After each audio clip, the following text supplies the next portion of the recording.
14 अप्रैल को कुछ बड़ा करने वाली है मायावती। 20 दिन पहले ही बैठक बुलाकर दिए कई आदेश। 200 सीटों का प्लान, 75 जिलों में 150 अध्यक्ष। अखिलेश का गेम बिगाड़ने की बहन जी की बड़ी तैयारी। कहते हैं किसी सफल राजनीतिक पार्टी का वजूद जब खतरे में आ जाए तो उसे पुरानी नीतियों पर लौट आना चाहिए, और मायावती भी इसी प्लान में अब लग चुकी हैं। यूपी विधानसभा चुनाव में बेशक 2 साल का वक्त बचा है, लेकिन मायावती ने इसकी तैयारी अभी से शुरू कर दी है।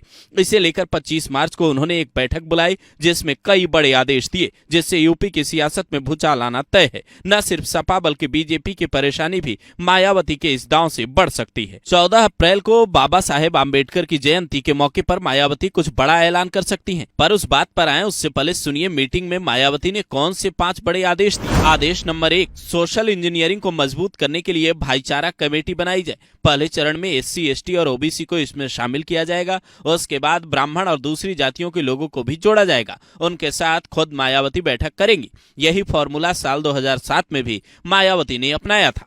इससे अखिलेश का PDA इस बार कमजोर हो सकता है। आदेश नंबर 2, बसपा को मजबूत करने के लिए हर मंडल में 4 प्रभारी और जिले में 2-2 प्रभारी बनाए जाएंगे। करीब 20 जिला अध्यक्ष की उम्र 40 साल से कम है। बूथ कमेटी और सेक्टर कमेटी पर काम हो रहा है ताकि संगठन गांव-गांव तक मजबूत हो। युवाओं को जोड़ा जाए, कार्यकर्ताओं का उत्साह बढ़ाया जाए। आदेश नंबर 3, बसपा कैडर कैंप में चंदा लेने की प्रथा अब खत्म कर दी गई है। 6 महीने का सदस्यता अभियान पूरा होने के बाद मायावती जनसभाओं को संबोधित करेंगे। खुद जगह जगह पहुंचकर मोर्चा संभालेंगे। आदेश नंबर 4, उत्तर प्रदेश की 403 विधानसभा सीटों में से करीब 200 सीटों पर जहां बसपा कमजोर है, वहां प्रभारी की नियुक्ति प्रक्रिया तेज कर दी गई है। यही प्रभारी अब तक पार्टी कैंडिडेट भी बनते रहे हैं। ऐसे में इस बार उन्हें चुनावी तैयारियों का मौका ज्यादा मिलेगा। आदेश नंबर 5, बीजेपी, सपा और कांग्रेस जैसी पार्टियों को हराकर राजनीतिक सत्ता की मास्टर चाबी हासिल करने से ही बहुजनों के अच्छे दिन आ सकते हैं। ये बात मायावती ने बैठक में कही, जिसके लिए गांव-गांव जाकर लोगों को इनकी गलत नीतियों के प्रति जागरूक करना होगा। लेकिन सवाल यह है कि मायावती की ये रणनीति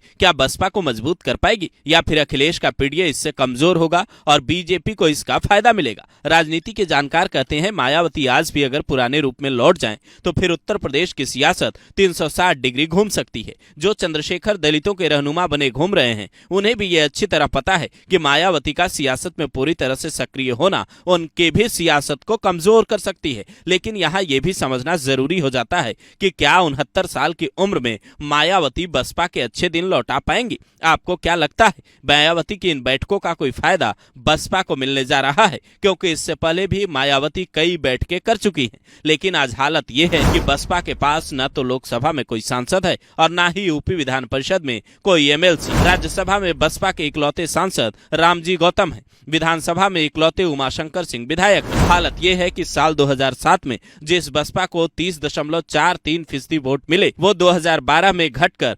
25.95% हो गया। साल 2017 में ये 22.23% पर गिर गया, तो वहीं साल 2022 में मात्र 12.08% वोट बसपा को मिले। जानकार बताते हैं कोर वोटर आज भी मायावती के साथ है, लेकिन बाकी वोट सपा और बीजेपी में चले गए, जिसे वापस लाने की कोशिश में मायावती अब जुट चुकी।